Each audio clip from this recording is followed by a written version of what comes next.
Hello everyone, good morning. আজকে যে গরম, আমি না মনে হচ্ছে যেন কোনো ভিডিও আমি তেমন বেশি নিতেও পারিনি। আর আজ আমার একদমই ইচ্ছে হচ্ছিল না কিছু করি। তো আমি ওইদিকে একটু সয়াবিন ভিজিয়ে রেখেছি গরম জলে, কারণ আমি একটু দেরি করেই সয়াবিনটা ভিজিয়ে রেখেছি।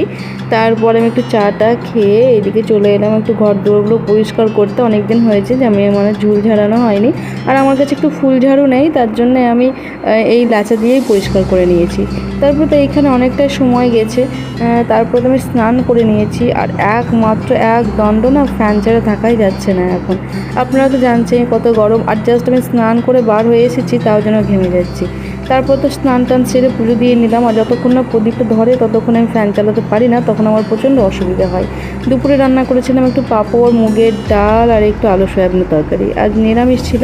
তারপরে তো আমি আর কোনো ভিডিও বানাইনি, রাত্রেবেলা জাস্ট বানিয়েছিলাম ডালিয়া। তো দিনটা যেমন এইভাবেই কেটেছে। দেখা হচ্ছে পরের ভিডিওতে।